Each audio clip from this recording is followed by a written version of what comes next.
À toutes et à tous, bonsoir et bienvenue dans ce journal. Tout de suite, les titres. À la une, ouverture ce vendredi 28 juillet au stade de Martyrs de la Pentecôte, 9e jeu de la francophonie. Ces jeux marquent le retour de la République démocratique du Congo sur les scènes des grands événements sportifs mondiaux. À la une également, où va-t-on avec la guerre entre Godempoy et Jean-Tini Ngobila, alors que le président de l'Assemblée provinciale de Kinshasa a été réhabilité par la Cour d'appel de Kinshasa-Gombe. Le gouverneur de la ville attaque de nouveau avec une plainte pour diffamation et imputation dommageable. Le détail, c'est dans ce journal. Encore une fois, bienvenue dans cette édition du journal qui s'ouvre par cette actualité. Le président de la République, Félix-Antoine Tshisekedi Tshilombo, a eu des audiences ce mercredi 26 juillet au Palais de la Nation. D'abord avec Carlos Martins Bilingo, député français d'origine congolais. Au menu, la politique, la diplomatie et la sécurité. Dans l'autre, le chef de l'État a échangé avec Bismarck Biombo, basketteur congolais évoluant à la NBA aux ISA, au sujet de l'encadrement de jeunes congolais à l'étranger et sur place au pays. Suivez.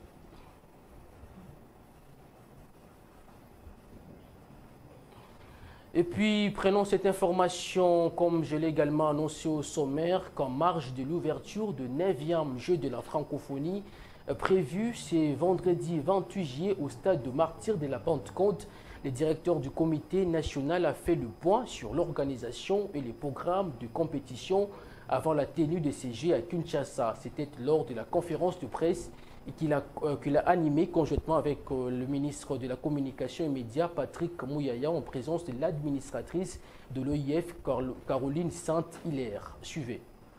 Fini les suspens, fini les doutes. Kinshasa est prête pour allumer les lampions de 9e jeu de la francophonie.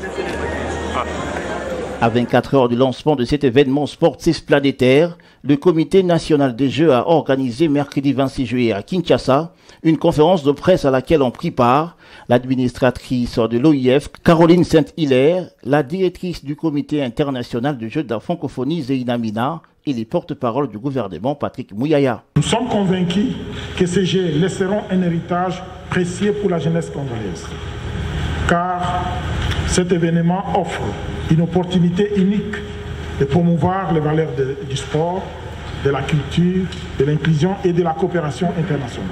Le 9e jeu de la francophonie constitue la deuxième page la plus belle de l'histoire de la RDC, après les combats d'Ali et Foreman, a fait savoir le porte-parole du gouvernement, Patrick Mouyaya.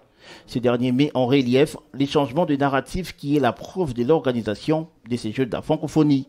Tout a été fait grâce à l'implication quotidienne du président de la République, du Premier ministre et de tout le gouvernement pour que nous puissions tenir ces rendez-vous qui est symboliquement important pour nous.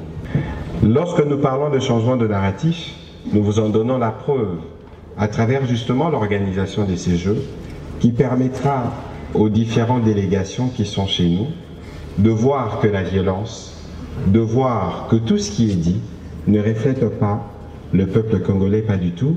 Je m'en voudrais de terminer ces propos sans dire, sans inviter justement les Congolais de Kinshasa spécifiquement, ou de partout où ils se trouvent, de prendre rendez-vous pour la grande cérémonie d'ouverture vendredi. Le chef de la délégation française au 9e jeu de la francophonie a pour sa part laissé entendre que la France a énormément apprécié l'immense travail que le gouvernement congolais a dû faire pour préparer ces jeux. Considérés comme étant les Jeux de l'espoir, les 9e Jeux de la francophonie qui se tiendront du 28 juillet aussi au prochain représentent pour la RDC, pays hôte, les plus grands événements sportifs après les combats du siècle entre Ali et Foreman en 1974. Dans le même ordre d'idée, cet événement historique et planétaire qui aura lieu à Kinshasa laissera des empreintes indélébiles en termes d'infrastructures, de bâtiments construits et d'autres réhabilités seront donc l'héritage qu'elles laisseront le 9e jeu de la francophonie aux Congolais. Merveille Pouy nous signe ses reportages. La ville de Kinshasa, capitale de la RDC, pays hôte des 9e jeux de la francophonie, poursuit les préparatifs intenses pour la réussite de cette manifestation planétaire qui va réunir près de 3500 athlètes et artistes combinés venant d'au moins 38 pays. Pour ce faire, plusieurs chantiers ont été initiés Et à un jour de l'ouverture, le bilan est largement satisfaisant. Mais pour ce qui nous concerne et pour ce qui concerne l'évolution des travaux, nous sommes à un pourcentage élevé et cela permet à ce que le jeu se tienne. C'est-à-dire la francophonie ne sera plus un rêve, elle sera bien et bien possible. Poursuivant son propos, Castro Mwampata, superviseur des travaux au stade Tata Raphaël, l'un des sites des Jeux, exalte ces infrastructures qu'il qualifie d'héritage. Soutenons les bonnes initiatives, par exemple la francophonie. On restera avec les ouvrages et les infrastructures. C'est pour nous les Congolais. Et ça va permettre aux jeunes Congolais de s'épanouir dans plusieurs disciplines. Donc si quelqu'un propage de fausses humeurs ou informations, vraiment je trouve qu'il n'est pas congolais. Les Congolais sont appelés à manifester la bonne foi, l'enthousiasme, la sympathie et l'hospitalité à toutes les délégations venues des différents pays pour vivre ces grands événements mondiaux. Fermons cette page consacrée à la francophonie par ceci.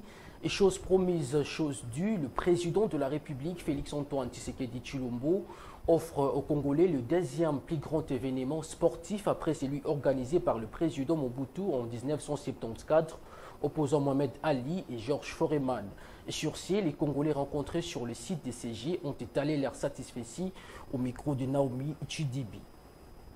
C'est depuis 1974 au combat de Mohamed Ali le Kakawa na George Foreman banda tawana kotikala komona lisusu manifestation ya munene sportif eleki na mboko yote tozaka na ba idée ke francophonie roya mais batebele baleka basalisa ngote pe bele pe baebaka ngote ebele pe bamona ngote. C'est la toute première fois bazalaka bazali pe bakoka kosala ngote biso toyekomona pe tovivre tobatela eloko oyo.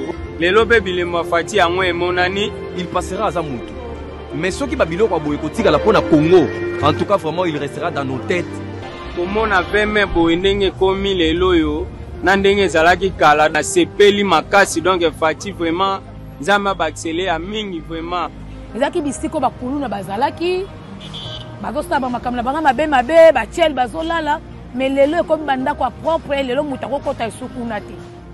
Nous remercions le chef de l'État qui a mis sa confiance aux entreprises congolaises parce que ça permet à toute l'élite congolaise de pouvoir prouver de quoi on a été capable et nous avons pu ériger cet édifice de zéro jusqu'à la toile fêtière. Nous sommes prêts, qui viennent participer massivement à ces jeux importants qui fera la fierté du pays. Je les invite de venir massivement. Et puis le président de la République, Félix-Antoine Tshisekedi Tshilombo, a eu des audiences ce mercredi 26 juillet au Palais de la Nation, d'abord avec Carlos Martins Bilongo, député français d'origine congolais. Au menu, la politique, la diplomatie et la sécurité.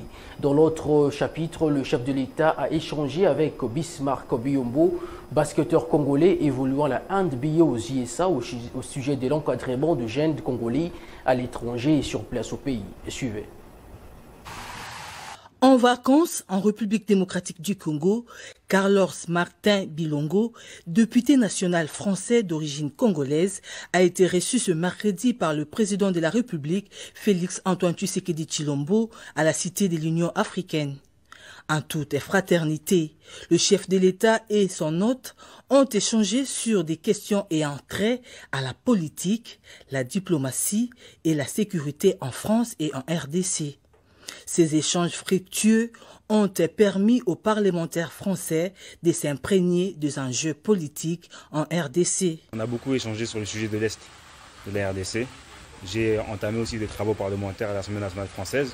J'ai déposé une résolution pour condamner le soutien du Rwanda envers le M23. Si vous suivez mes travaux parlementaires français, la question de la RDC revient assez fréquemment. Je suis commissaire aux affaires étrangères et également président du groupe d'amitié entre la France et la RDC. À chaque fois, j'amende, je mets des articles, je propose des résolutions. Les Congolais qui nous regardent ici doivent savoir qu'ils ont un grand soutien de la diaspora congolaise qui est partout dans le monde. Très créative, très intelligente et qui a cette volonté de chaque fois de trouver des ponts pour des partenariats et que nous sommes totalement ouverts à vous écouter, à vous aider et même vous aussi pouvez nous aider. Le parlementaire français et président du groupe d'amitié entre la France et la RDC, Carlos Bilongo, est un opposant de l'actuel régime français. Ça va? Déjà l'impression que tu as... On dirait que tu as poussé encore. Un tout petit peu, oui. La promotion de la jeunesse congolaise figure parmi les priorités du chef de l'État Félix Tshisekedi, qui a reçu juste après les députés Carlos Bilongo, le jeune basketteur congolais Bismarck Biyombo, évoluant aux États-Unis d'Amérique, avec qui il a échangé sur l'encadrement de jeunes congolais de l'étranger et les opportunités à créer au niveau national pour la jeunesse congolaise. Moi, je m'occupe de la jeunesse, ça fait 11 ans. Et donc, on voulait un peu parler plus de la jeunesse. Comment voir ce qu'on peut continuer à faire pour la jeunesse avec le support du gouvernement.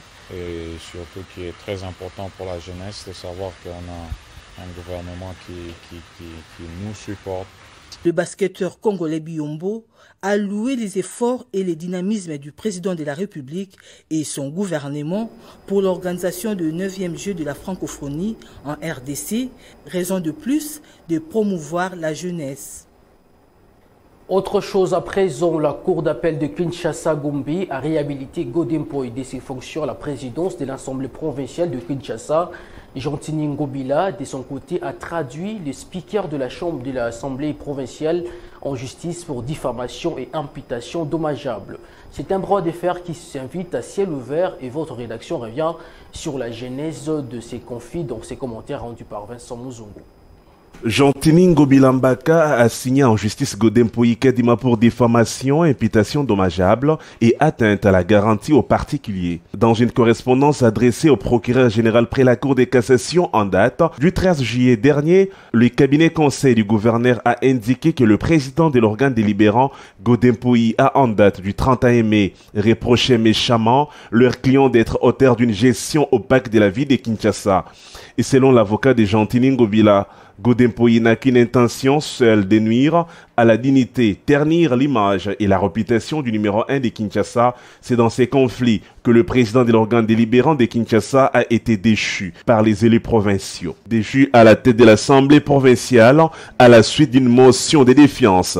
Godempoy est réhabilité par la Cour d'appel de Kinshasa-Gombe de ses fonctions après un recours introduit auprès de cette instance judiciaire. En effet, c'est à l'issue d'une requête en annulation de sa destitution introduite auprès des instances judiciaires qu'il vient de bénéficier. Godempoy reprochait à l'autorité urbaine les arriérés des émoluments des députés provinciaux et la mauvaise gestion de la capitale congolaise. Il a été destitué le 7 juillet par 34 des 41 députés provinciaux pour abus du pouvoir et mauvaise gestion et réhabilité par la Cour d'appel de Kinshasa, Gombe.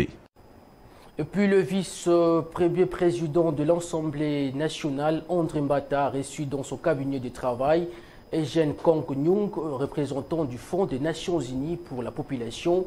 Ce dernier est venu rassurer à André Mbata le soutien de son institution sur le deux lois votées par les deux chambres du Parlement, à savoir la loi portant protection du métier du sage-femme et celle qui réprime les violences sexuelles en République démocratique du Congo. Au sortir de cette entrevue, le représentant résident de l'UNFPA en RDC a fait savoir qu'il est allé féliciter le deux chambres du Parlement congolais pour le travail de qualité abattu. Alors ce matin, on a échangé sur les objectifs ou les ambitions de l'Assemblée nationale qui s'articulent autour d'amélioration de l'orthodoxie de gestion dans l'administration parlementaire, d'installation d'équipements, de traduction simultanée lors des sessions parlementaires, mais également de la digitalisation de l'administration parlementaire. Et s'agissant d'intérêt pour ces textes des lois, le représentant résident de l'UNFPA, Eugène Kong, note que la vision des Fonds des Nations Unies pour la population tourne autour des 3 axes. À 0 décès maternel évitable, 0 violence basée sur les genres et 0 besoin non satisfait en matière de planification familiale. Le PNUD reste engagé à travailler de sorte que l'administration parlementaire, dans son ensemble, puisse être davantage plus efficace et appuie mieux les représentants du peuple, de telle sorte que le travail législatif se fasse avec plus d'efficacité, comme cela se fait dans les administrations parlementaires dans le monde. Le texte contribue à atteindre ces objectifs, a-t-il conclu. On note qu'après avoir échangé avec le représentant résident de l'UNPFA, le professeur André Mbata a réceptionné un lot de matériel destiné à l'Assemblée nationale. C'est une donation du PNID remise au premier vice-président de l'Assemblée nationale par le représentant résident du PNID en RDC, Damien Mama. Dans le reste de l'actualité, ouverture depuis mardi 25 juillet des travaux d'évaluation du contrat des concessions de la route nationale numéro 1, tronçon Kinshasa-Matadi. Le dit travaux s'y clôture le mercredi 26 juillet avec comme principale conclusion la fin prochaine de la collaboration avec la SOPECO sur cet axe. Il était question pour les experts de ressortir la dette que la République doit aux concessionnaires de SOPECO. Clarisse Mbouyi nous revient avec ses reportages. D'entrée des jeux, au premier jour des travaux de cette évaluation de la concession Kinshasa-Matadi, le ministre Alexis Guizaro annonce la fin prochaine de la collaboration avec la SOPECO. Il demande aux experts de ressortir clairement le montant de la dette due aux concessionnaires par la République. Pour y arriver, le gouverneur du Congo central a les ingrédients. Il s'agit d'une évaluation rigoureuse, objective et non complaisante.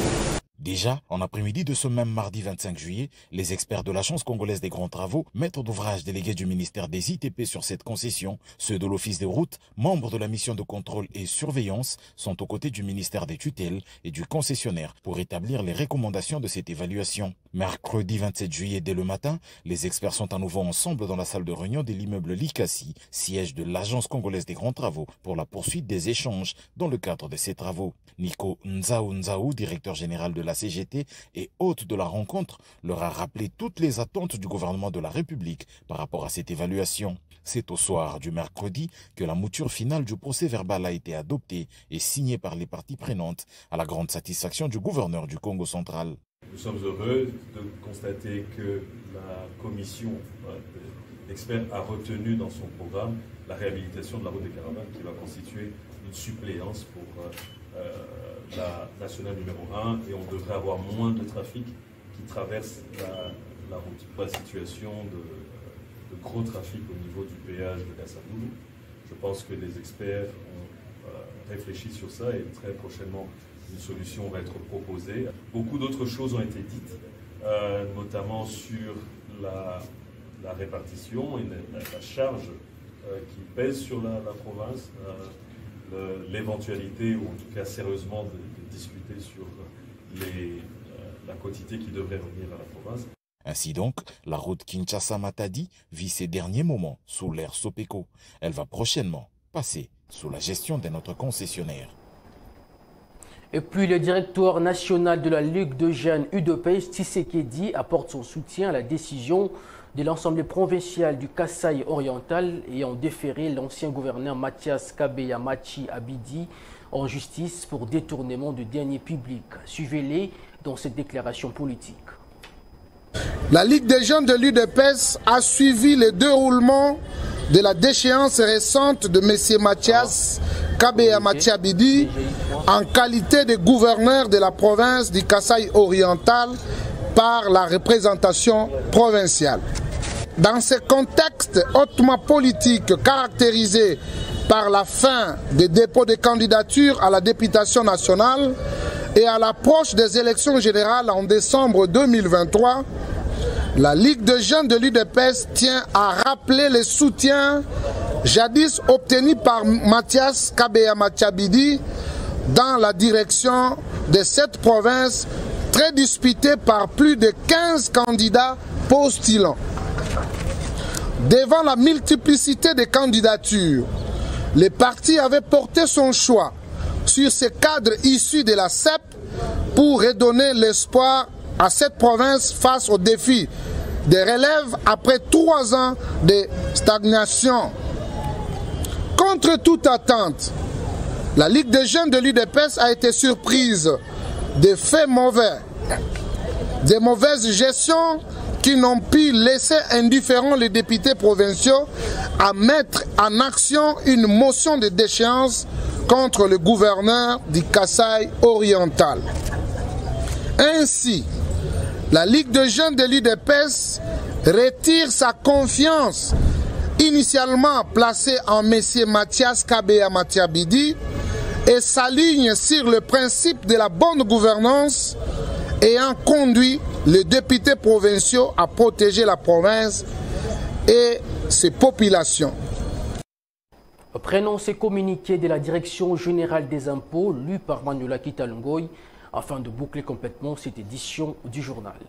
La Direction générale des impôts rappelle aux contribuables relevant de la direction de grandes entreprises, des centres des impôts ainsi que de sièges modélisés et modernisés des directions provinciales des impôts qui, conformément à la législation fiscale en vigueur, le paiement du deuxième acompte provisionnel de l'impôt sur les bénéfices et profits IBP de l'exercice fiscal 2024/revenu 2023 intervient le lundi 31 juillet 2023. Le montant du dit acompte représente 20% de l'impôt déclaré au titre de l'exercice comptable 2022, augmenté des suppléments d'impôts éventuels établis ou reconstitués d'office en cas d'absence des déclarations par l'administration des impôts au titre du dit exercice, que ces sommes fassent ou non l'objet de contestation. Leur attention est attirée sur le fait que le défaut